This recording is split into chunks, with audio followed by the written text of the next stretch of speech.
Oi, Valesca. Vamos entrando aí, pessoal. Começar aí um bate-papo bacana.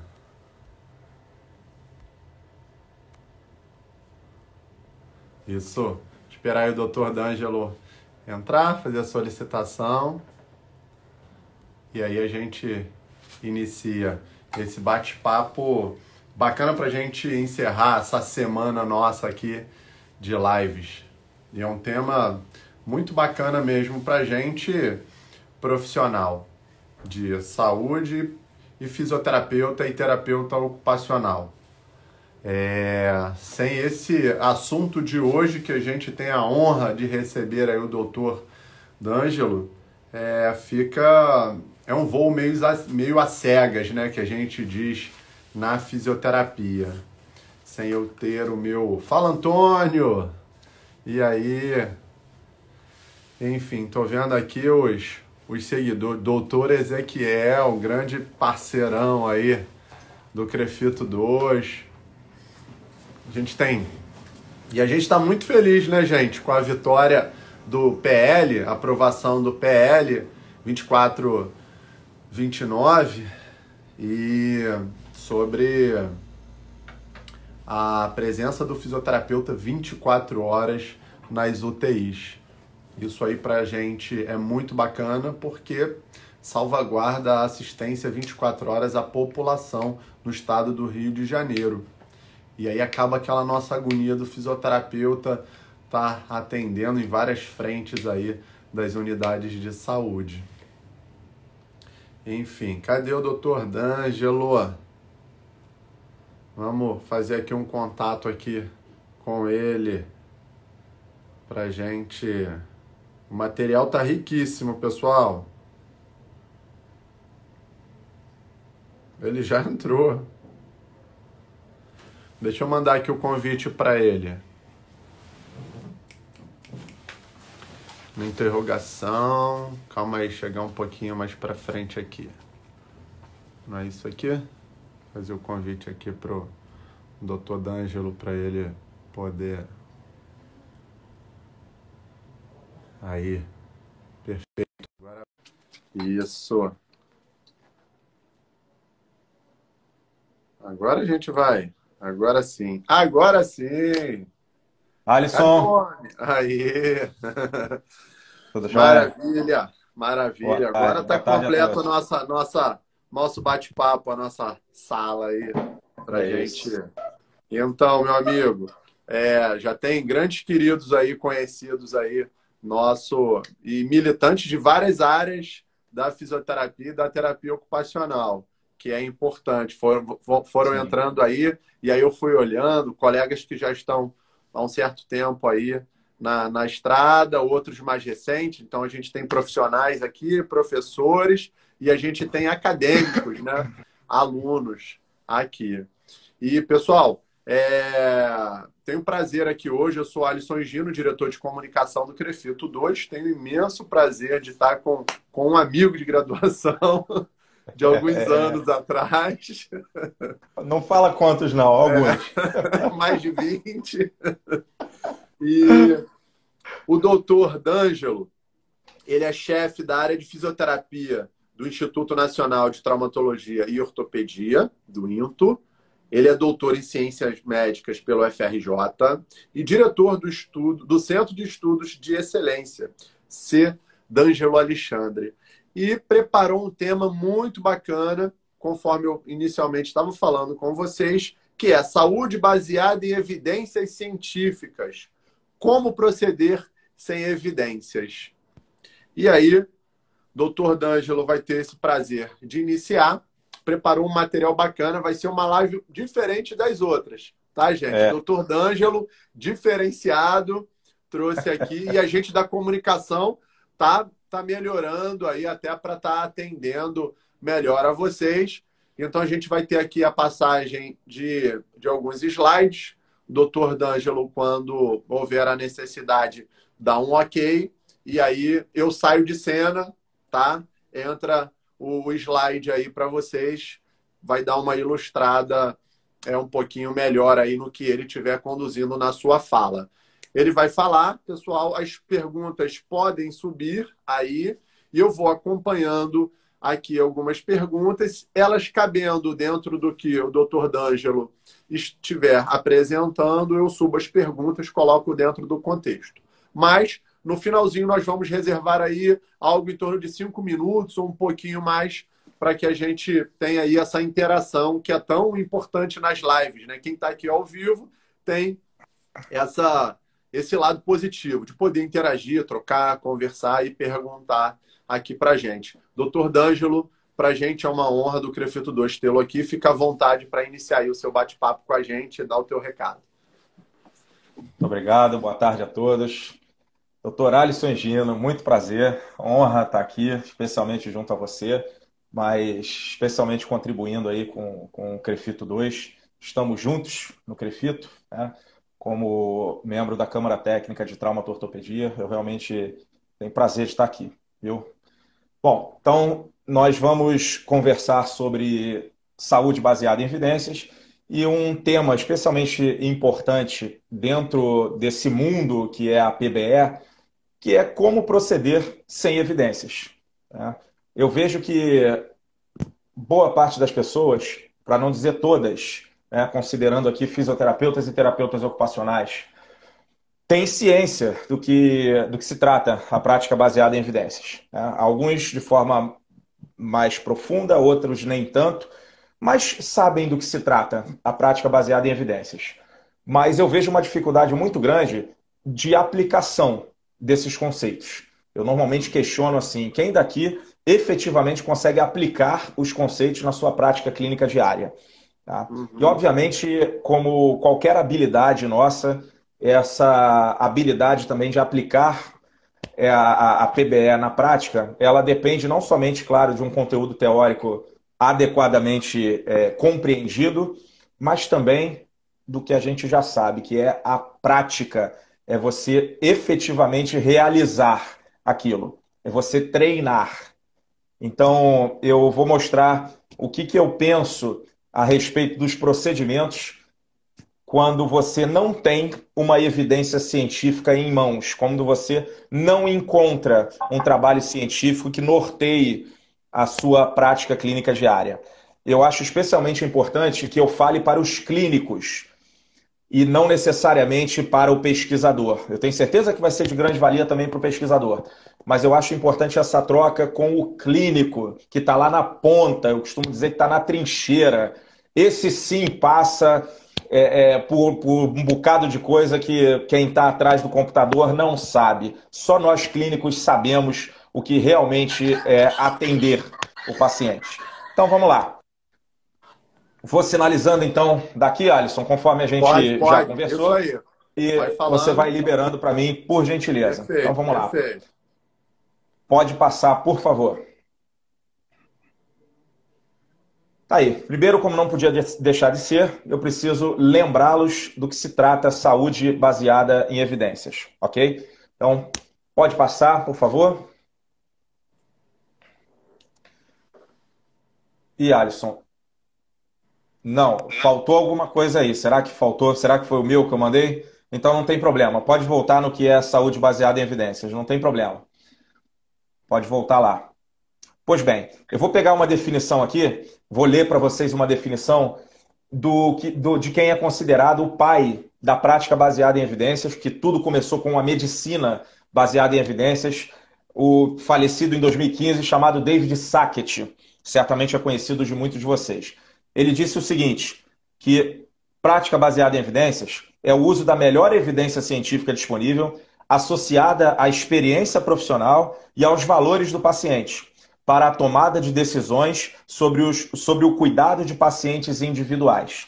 Essa foi a definição que Sackett colocou para a gente e que eu diria que é uma das mais difundidas no mundo. E aí eu queria destacar alguns itens dessa definição. Okay? Ele fala, por exemplo, sobre o uso da melhor evidência científica disponível. Eu acho importante o clínico lembrar que a nossa conversa aqui, o dia a dia dele, não tem que ser voltado para algo que funciona.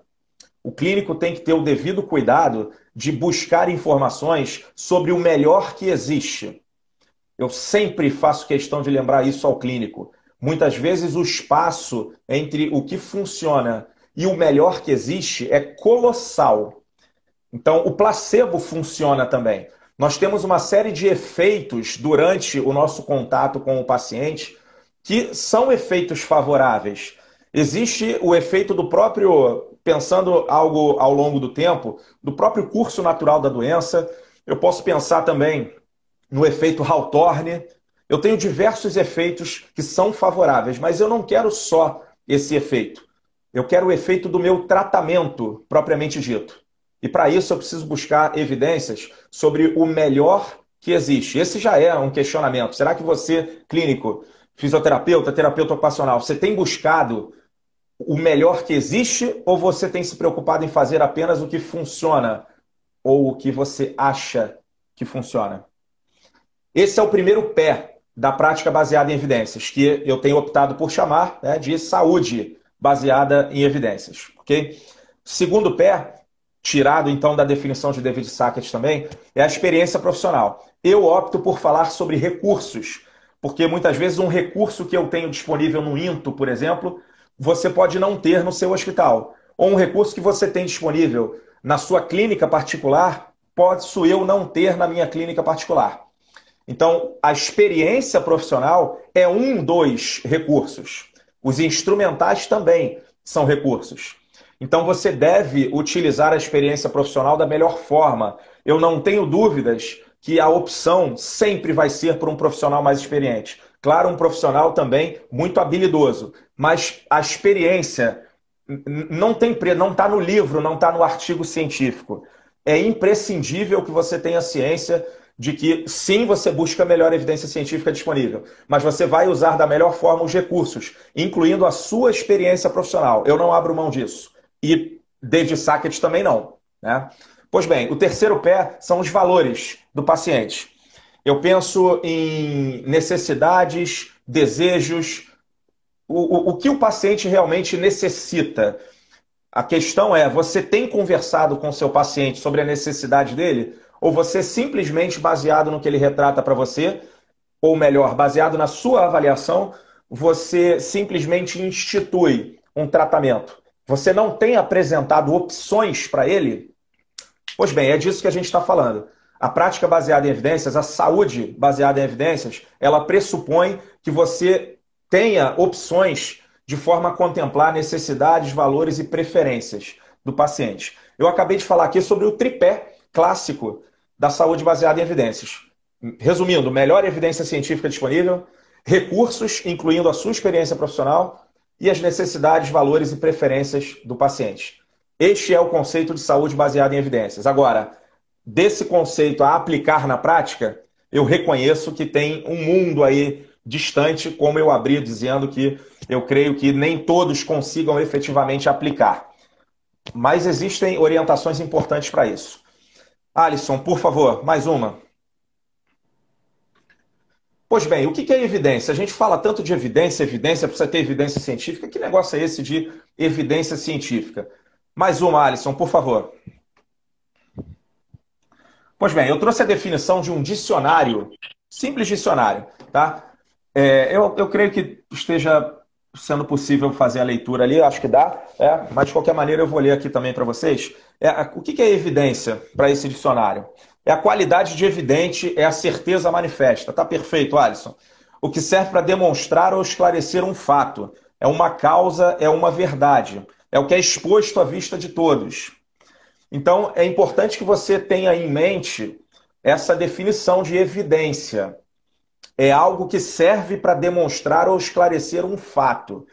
E veja bem, a gente pode falar sim de ter ou não ter evidência. Você pode ter estabelecido um corte para falar se há evidência ou se não há evidência.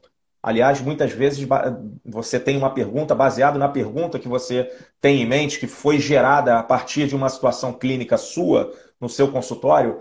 Você busca evidências científicas, você busca material científico para responder aquela questão e não encontra. compreendo que você pode dizer que não há evidência científica, tá? Mas muitas vezes não é o mais correto você dizer que há, simplesmente que há evidência científica.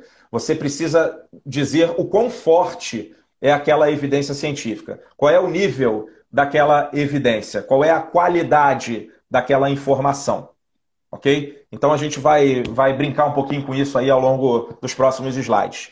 Mais uma, Alisson, por gentileza. Obrigado. Pois bem, como vocês embasam, é uma questão aí para refletir, né? Como vocês embasam as suas práticas clínicas diárias?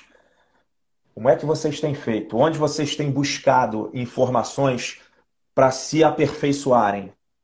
Mais uma, Alisson, por favor. Aí a gente vai ter uma sequência. Pois bem, a primeira opção, e é muito válida, como estar aqui hoje reunido, é a partir de uma aula, a partir de uma live de um professor.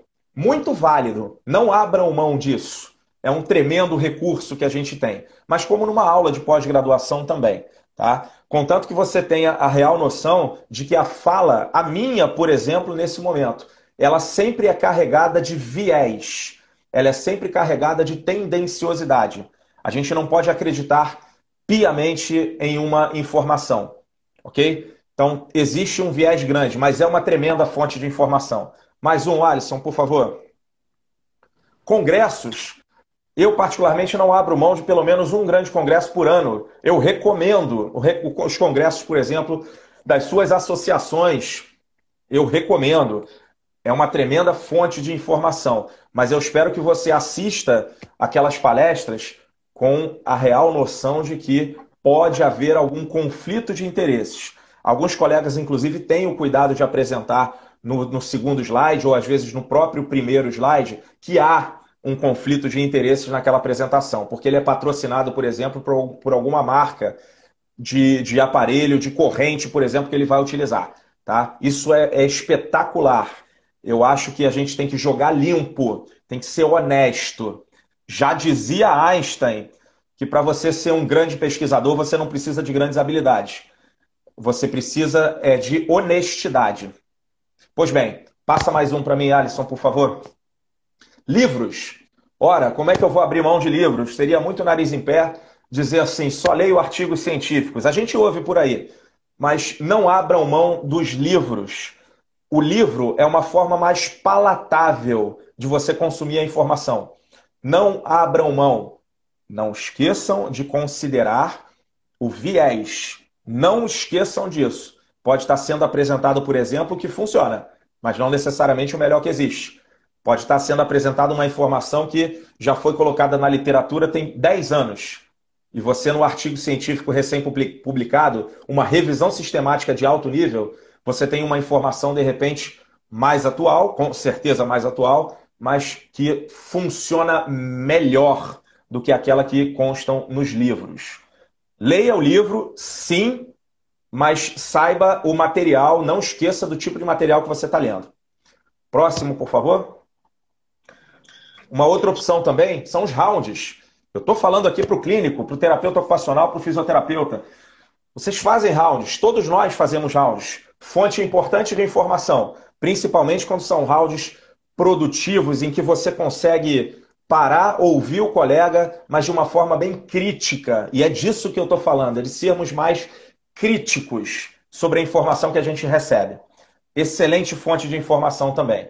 Agora, Alisson, por favor, temos também, e são grandes as vantagens, os artigos científicos. Tá? Dentre as vantagens, você usualmente sabendo fazer uma boa escolha, e eu não me refiro só boa escolha de uma boa revista científica, eu me refiro a você saber avaliar a qualidade desse trabalho, a qualidade metodológica, por exemplo, desse trabalho. Okay? Então, é uma questão também. O artigo que você recebe pelo WhatsApp, pelo Instagram, pelo Facebook, porque a gente é carregado, é bombardeado de informações a todo o momento.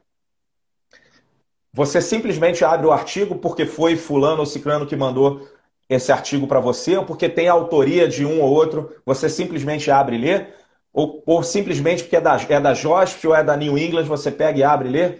Você não avalia a qualidade metodológica desse trabalho? Pois bem, você pode estar consumindo uma informação que não é a melhor. Você pode estar consumindo uma informação carregada de tendenciosidades, de vieses. Nem sempre o artigo que foi publicado pela melhor revista científica disponível é um artigo com todos os devidos cuidados metodológicos. Então, é imprescindível hoje, porque a gente não tem mais problema de falta de informação. O nosso problema é o contrário, é excesso. Nós temos um excesso de informação. Então, é importante que você saiba avaliar a qualidade metodológica desse trabalho de forma a escolher o que merece ser lido, o que você, como fisioterapeuta, acha que merece, o que você, como terapeuta ocupacional, acha que merece e, claro, o motivo de estarmos ali, o que o seu paciente merece de tratamento. Então, excelente informação. Agora, o que nos trouxe aqui nessa live, mais uma, Alisson, por favor. E quando eu não tenho essa informação não tem em nenhuma fonte, nem mesmo no artigo científico, como eu devo proceder? Pois bem, vamos lá, mais uma. Pode passar. Isso. Tá aí, ó. Não há estudo que se aplique à minha questão. Como é que eu vou proceder diante dessa situação? Vamos tentar refletir um pouquinho a partir dos próximos slides agora. Por favor, Alisson.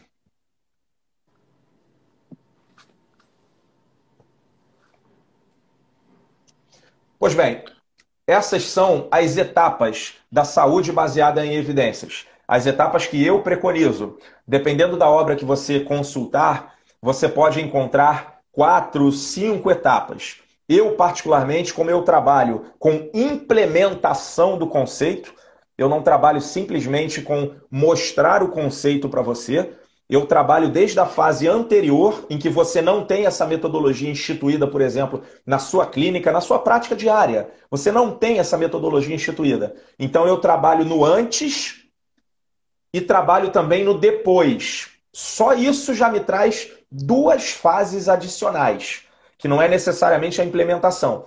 É a avaliação de como eu estou antes e como eu fiquei após a implementação. Isso é gestão, entram conceitos aí de gestão em saúde também.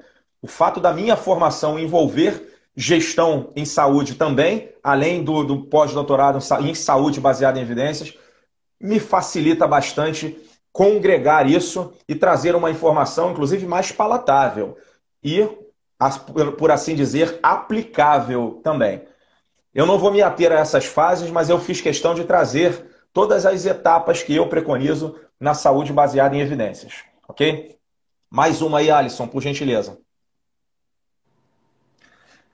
Bom, para a gente compreender melhor a informação aqui, eu estou fazendo questão de lembrá-los do que se trata uma revisão sistemática, ok? E comparar isso com um guideline, com uma diretriz clínica. A revisão sistemática, habitualmente, na hierarquia tradicional de evidências científicas, é colocada lá em cima, no topo da pirâmide. Temos muitas considerações a respeito disso. Tá? Temos uma avaliação crítica importante sobre essa estrutura, mas não faz parte do escopo aqui dessa nossa discussão. Tá? Mas eu trouxe a hierarquia tradicional. Tá? Uma definição de revisão sistemática é essa que vocês estão vendo. O que é uma revisão sistemática? É um estudo retrospectivo, então ela olha, no tempo, ela olha para trás, ela é secundária, então ela se utiliza de estudos primários, como ensaios clínicos, coortes, caso-controle, estudos transversais, estudos de acurácia diagnóstica. Então ela se utiliza de estudos primários para gerar uma nova conclusão. Como é que ela faz isso? Ela identifica e seleciona os estudos na literatura, estudos que atendam aos critérios de elegibilidade. Ela pega esses estudos, avalia criticamente. Então, há uma avaliação crítica desses estudos primários dentro da revisão sistemática. A gente faz a extração dos dados dessa revisão e essa extração de dados permite a somatória destes resultados.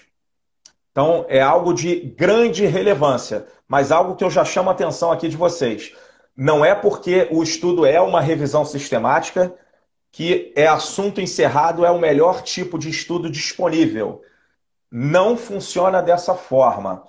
Você precisa avaliar a qualidade metodológica desta revisão sistemática.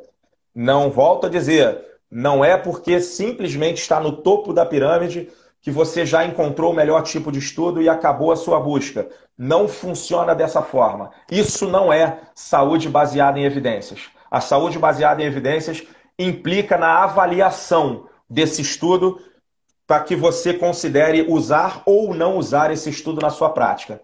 E olha só, para aqueles que ainda se assustam quando a gente fala de viés, eu estou falando de você passar o olho por 2 minutos. Que tal? 2 minutos no seu estudo. Agora, já sabendo quais são os itens mais importantes de uma revisão sistemática, por exemplo, para que ela mantenha a sua qualidade metodológica, eu estou propondo 2 minutos, eu estou propondo 3 minutos para você passar o olho e verificar se essa informação é digna da sua leitura. Ok? Isso é uma revisão sistemática, que pode ter associado a ela um tratamento estatístico chamado meta-análise, ou pode não ter a meta-análise. Nem sempre o uso da meta-análise é adequado. Isso há de se fazer para isso há de se fazer algumas considerações sobre o uso ou não de meta-análise, tá? Mas não vamos entrar, claro, nesse assunto nesse minuto. Pois bem, Alisson, mais um por gentileza. Eu quero apresentar agora do outro lado lá, que é o guideline, a diretriz clínica. Pois é, guidelines. Uma reflexão a você. Tem usado guidelines na sua prática clínica diária? Ou não? Ou você já ouviu falar de saúde baseada em evidências e você simplesmente tem buscado revisões sistemáticas? Se você clínico tem buscado em primeiro lugar revisões sistemáticas para responder às suas perguntas, você não sabe o que está perdendo. Se você acha que aquela pirâmide ali que acabou de ser mostrada é a pirâmide que você clínico deve utilizar na sua prática diária, você não sabe o que está perdendo. Eu vou te mostrar aqui que a pirâmide que você clínico tem que usar é outra pirâmide para você. Vou te mostrar já. Sobre as diretrizes clínicas, eu coloquei uma definição. Veja só, o que são diretrizes clínicas? E, importante dizer, note que nesta definição desse documento chamado AGRI-2, que é um documento relacionado à avaliação das diretrizes, tá? Ele já traz a prática baseada em evidências. Ele já fala do tripé da PBE. Veja só, recomendações elaboradas de forma sistemática. Se eu elaboro algo de forma sistemática, eu estou falando da melhor evidência científica disponível. Eu estou falando na busca e recuperação deste tipo de documento. Para auxiliar as decisões do clínico. Olha a decisão do clínico aí. Olha um instrumental aí. Olha a experiência profissional aí. Decisões do clínico e do paciente. Olha o terceiro pé aqui. Necessidades, valores e preferências do paciente. Nessa definição, direta ou indiretamente, você já tem o tripé da prática baseada em evidências. Ok? Pois bem, uma pequena distinção aí, mesmo que ainda superficial, uma pequena distinção entre uma revisão sistemática e uma diretriz, mas eu tenho certeza que, no mínimo, a maioria de vocês já conhece muito bem isso. Pode passar adiante, por gentileza, Alisson. Olha aí. Inclusive, eu já coloquei ali numa imagenzinha embaixo à direita, já alguma crítica a essa estrutura muito rígida dessa pirâmide. Mas não vou entrar nessa crítica, não. Eu estou apontando ali na seta, olha só, para a opinião dos especialistas, para editoriais, mas algo que sai a partir da nossa experiência. D'Angelo, o que você está querendo dizer? Pois bem, você frequentemente ouve ou fala que não há evidência científica para embasar a sua tomada de decisão. Eu tenho que te questionar. Você reconhece essa pirâmide de evidência? Se você jogar aí no Google, você vai encontrar de diversas formas distintas, colorida, preta e branca, umas menores, outras maiores, diversas. Tá? Algumas certas, outras nem tanto, né? Temos sempre considerações a fazer. Mas onde é que eu quero chegar? Se você considera que isso é a pirâmide hierárquica, é a pirâmide de evidência científica, e que, no mínimo, eu vou ter um corte aí de opinião para cima, né? As experiências em animais in vitro muitas vezes não aparecem nessa pirâmide hierárquica, mas na base da pirâmide sempre você tem opinião de especialista. Eu quero que você me responda por que é que você continua a insistir que não há evidência científica quando você, como especialista, ainda existe e pode opinar? Sim, eu estou dizendo que em determinados momentos, de forma cuidadosa e reflexiva, você ainda pode considerar a sua opinião como a melhor evidência científica disponível. Isso acontece também dentro dos guidelines. Muitas vezes a resposta à pergunta, ela não acontece baseado em um estudo científico publicado. Ela acontece baseada em um consenso. Consenso de especialistas é opinião. Tá aí, ó. Em outras palavras, opinião de especialista, em certas circunstâncias, é a melhor informação científica que existe. Não vou aceitar você aproveitando esse argumento e começar a falar isso por aí. Eu não vou aceitar se você não fez uma cuidadosa e adequada busca em base de dados. É inaceitável. Você não buscou na Cochrane, não buscou no Embase, não buscou no Medline, não buscou na Pedro para os fisioterapeutas, não buscou na OT Seeker para os terapeutas ocupacionais, que é uma base específica para vocês. Você não buscou nessas bases de dados, então não me venha dizer que a sua opinião é a melhor informação que existe. Eu preciso antes me certificar se realmente não tem alguma informação publicada. Ok? Mais um, Alisson, por gentileza.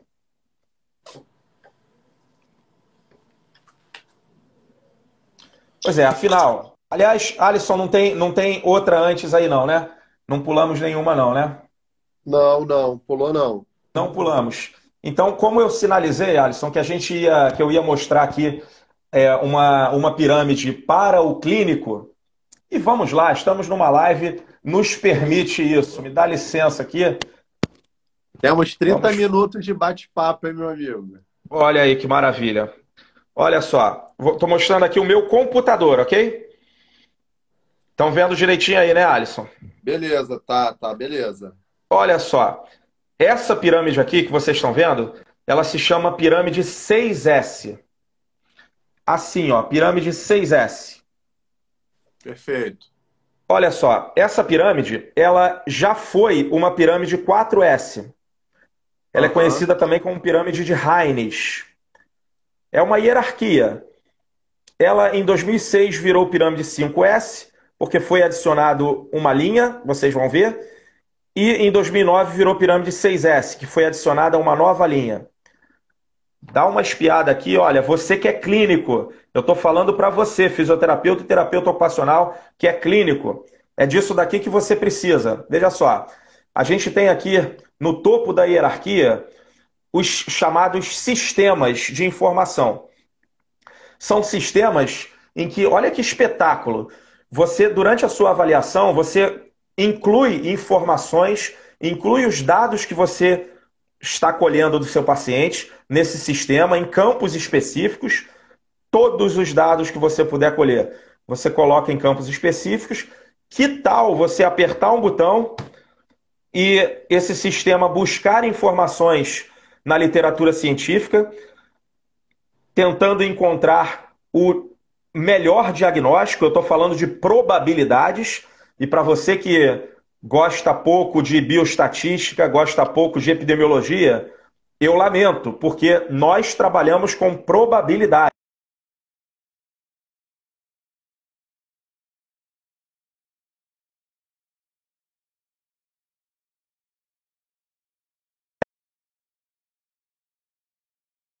Ele vai te dar, por exemplo, probabilidades de intervenção, ele vai te dar prognóstico. Que tal?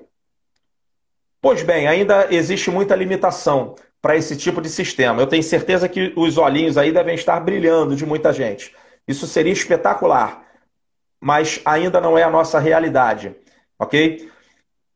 Olha o segundo item aqui da pirâmide 6S. Olha o que tem aqui. Pois por isso que a minha fala anterior foi assim: você ainda busca revisão sistemática em primeiro lugar para embasar a sua prática? Pois bem, você antes disso, após, obviamente, a formulação da sua pergunta, a sua busca precisa acontecer por guidelines primeiro. O guideline, ele poupa muita energia sua, poupa muito tempo seu. Nós, clínicos, precisamos de respostas rápidas. É papum durante a prática clínica diária. O guideline te oferece isso.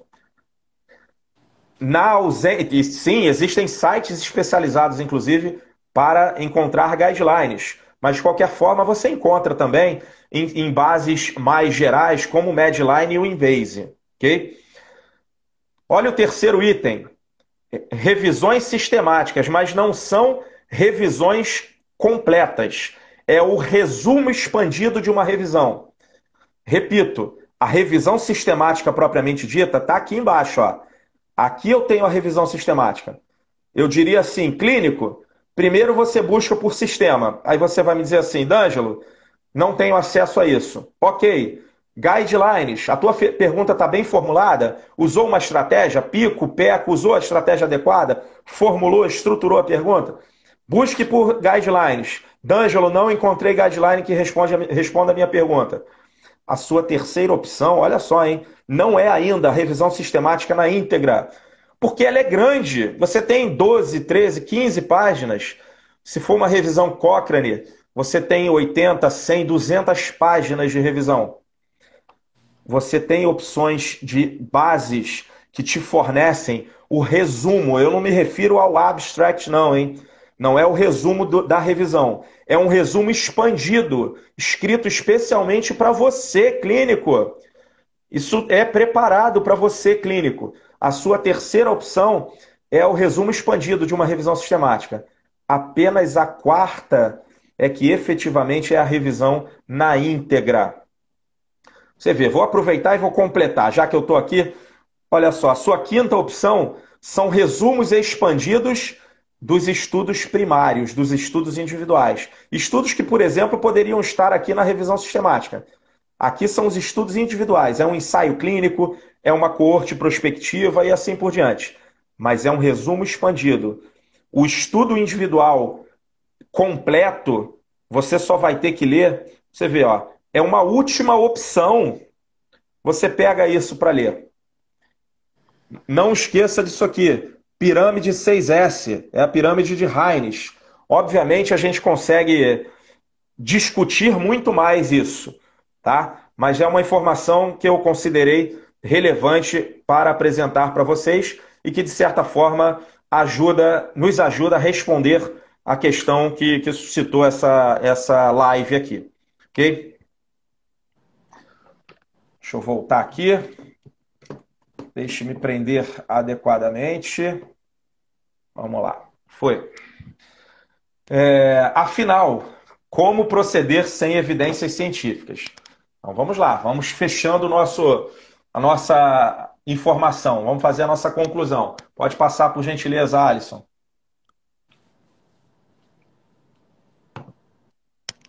Pois bem, eu trouxe aqui agora a imagem do tripé que norteia a saúde baseada em evidências. Você tem lá em cima a melhor evidência científica disponível.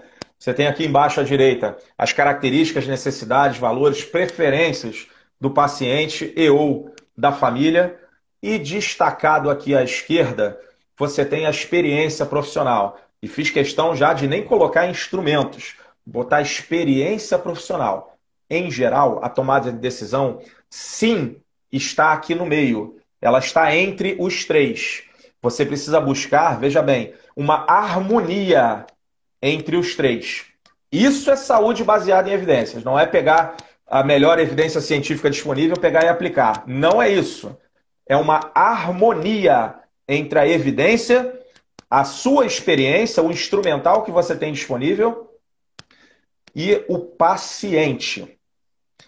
Para uma situação em que aquele item lá de cima, teoricamente, é inexistente, o que você faz é usar a sua experiência associada às necessidades e valores do seu paciente. Se incomode menos, clínico. se incomode menos com o fato de não ter evidência científica disponível. Eu estou me referindo ao momento na hora ali, que você tem que resolver a questão, tá? Porque já 1 minuto depois eu já te falo assim, se incomode muito por não ter evidência científica. Tem que partir de você a demonstração de que não há resposta para a sua pergunta. Ora, como é que o pesquisador vai saber disso? É graças a você, clínico. Você tem que gritar para o mundo que não tem resposta à sua pergunta. E aí o pesquisador faz a parte dele, de estudar mais a fundo, provavelmente com uma parceria contigo.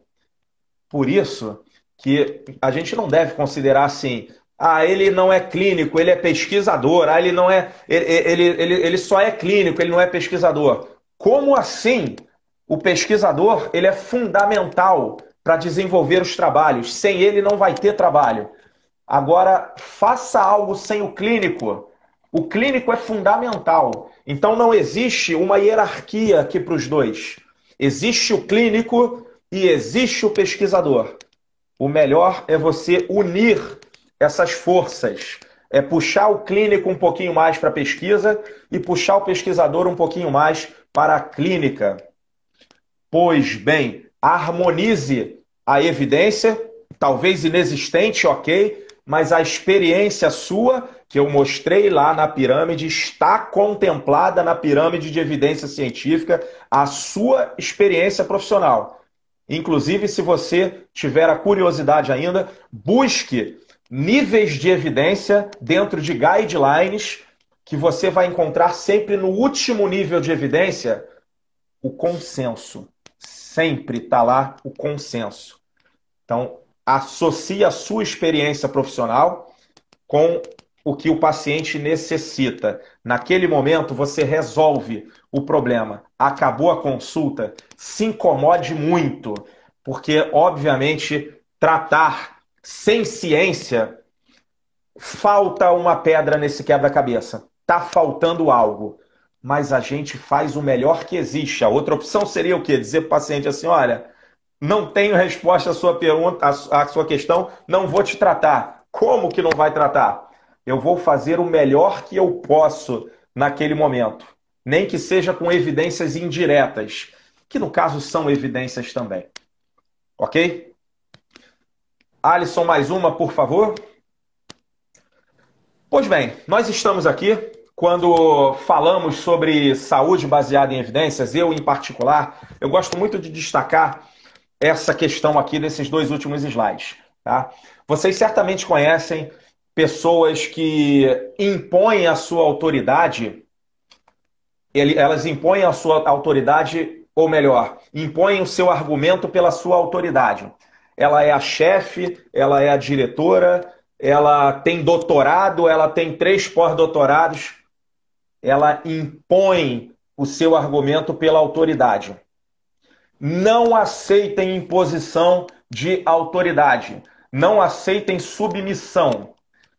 Respeito sempre. Respeito, pelo menos na educação que eu recebi, é incondicional. Isso não se negocia. Respeito sempre vai ter. É diferente de submissão. Não aceitem submissão. Não aceitem argumento de autoridade. Se prepare também. Se prepare, porque você vai precisar transformar o argumento de autoridade em autoridade do argumento.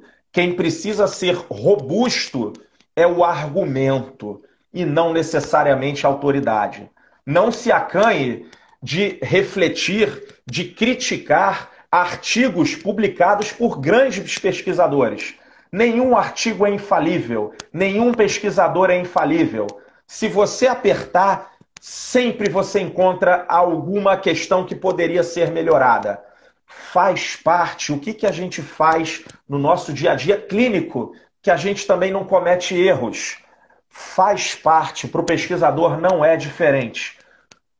Junte argumentos para que a sua autoridade esteja concentrada neste argumento e não a imposição de algo só por conta de uma posição que muitas vezes é temporária apenas.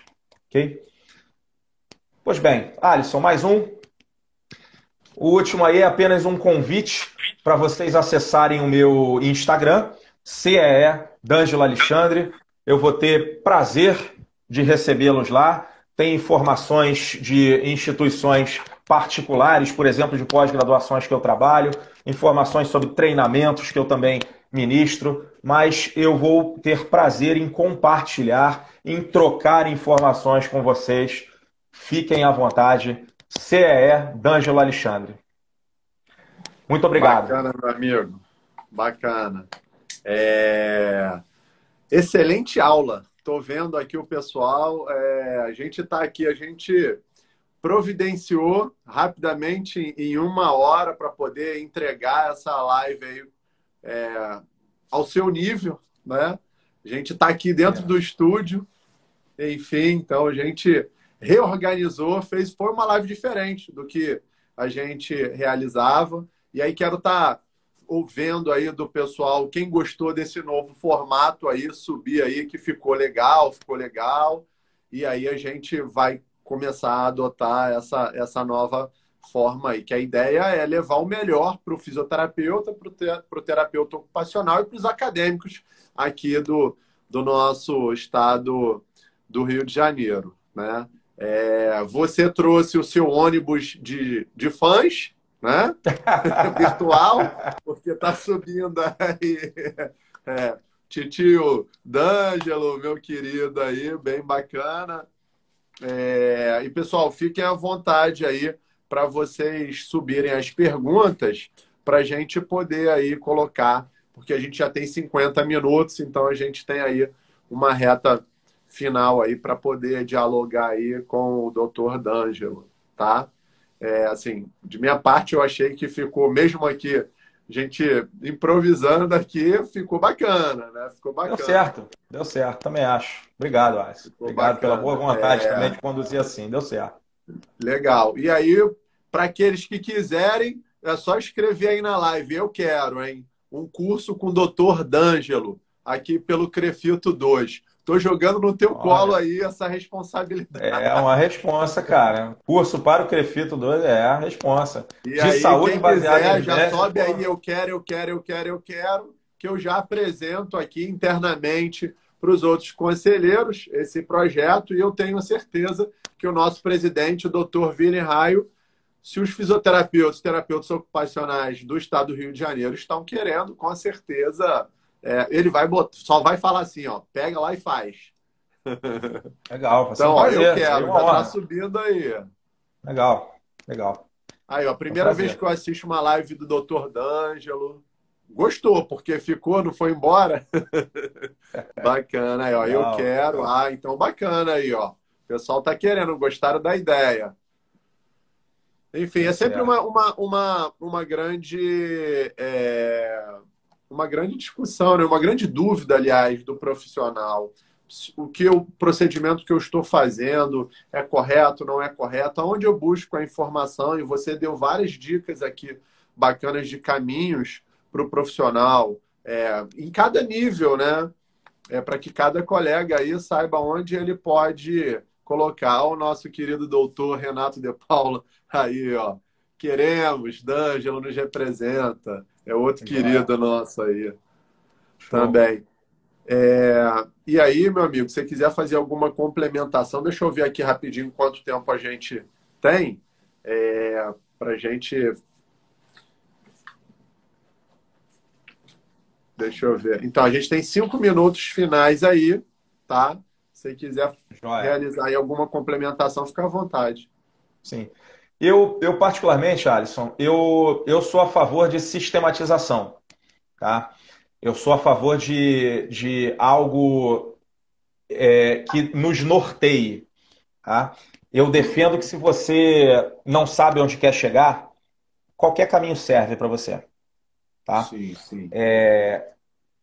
O fato de defender sistematização não significa que eu defenda algo rígido, amarrado, protocolos que não te permitam pensar. Tô fora disso. Tô fora.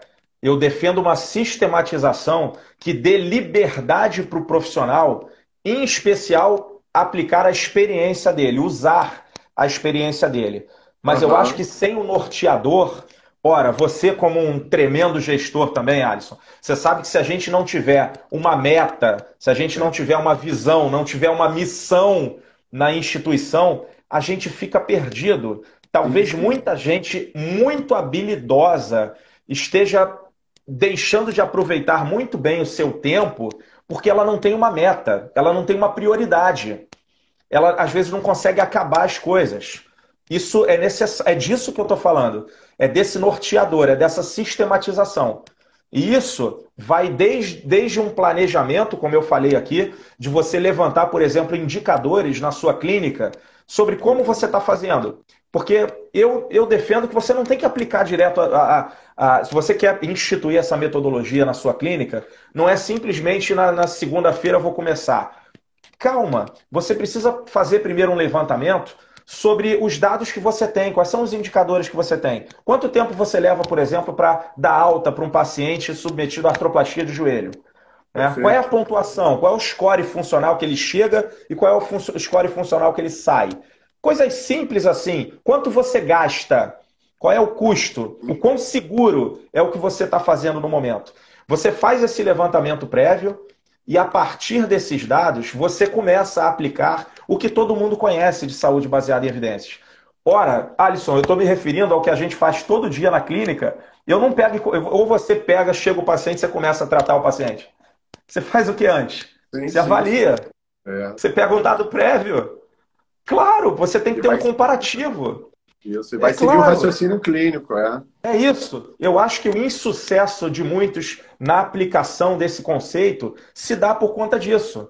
Porque simplesmente quer sair aplicando e tem que ser com calma e sistematizado.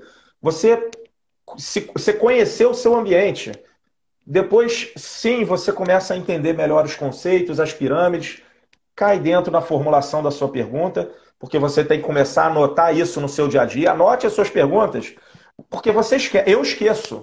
Eu Isso. esqueço. Durante um atendimento, num dia, são muitos pacientes, a gente esquece. É. Talvez eu lembre de uma ou duas. Anota as suas perguntas. Essa pergunta vai gerar uma questão de pesquisa. Pode ser uma, que você vai gerar, sei lá, 10 num dia. Escolhe a mais relevante. Doutor D'Angelo, Me deixa eu diga. fazer só uma última pergunta aqui, que a colega, Sim, antes da gente encerrar aqui, senão a gente é derrubado. Tem um perfeito. consenso de quantos profissionais já é considerado evidência? Não, não. Eu sinalizei, inclusive, para vocês terem cuidado com isso. Tá? Eu estou tentando mostrar para vocês que o fato de não ter um estudo publicado não significa que você está de mãos atadas. Existe a experiência profissional. A ausência de um dos pés não inviabiliza a clínica. Que você consegue tratar. É o que você já faz no dia a dia. Você tem que agir de forma mais cuidadosa, se incomodar com isso após o tratamento, porque não tem a ciência para estar junto contigo, tá? Mas quando eu falo de consenso, né, dentro de uma diretriz clínica, não vai, consenso, claro, não vai ser de uma pessoa, tá? Mas Aham. não tem um número exato. Existem, claro, estratégias para você promover um consenso dentro de um congresso, dentro de um evento, para um guideline. Claro que existe, mas não existe um número certo. Isso não tem uma regra. Maravilha.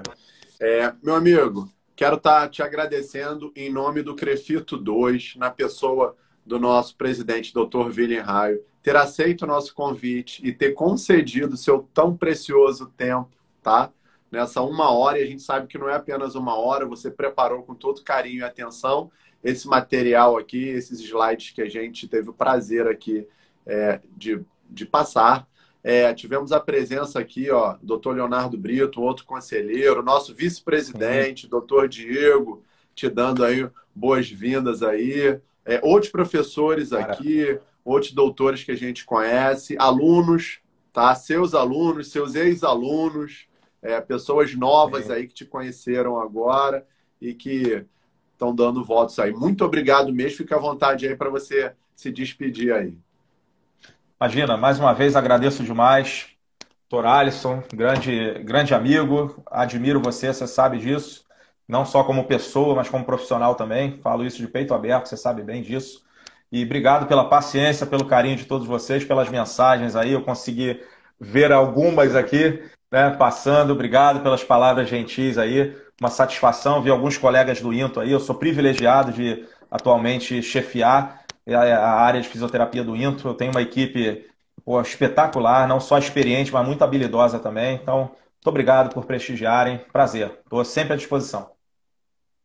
Bacana. Pessoal, a gente não poderia de deixar disponibilizada aí a gravação para vocês reverem e reverem mais no IGTV do Crefito 2. Convidem os seus colegas aí para as próximas lives que estão sempre acontecendo terça e quinta-feira. Agradeço aí a presença de todos vocês. Um beijo no coração. Dr. D'Angelo, fica com Deus. Tchau, tchau. Grande abraço. Fica com Deus.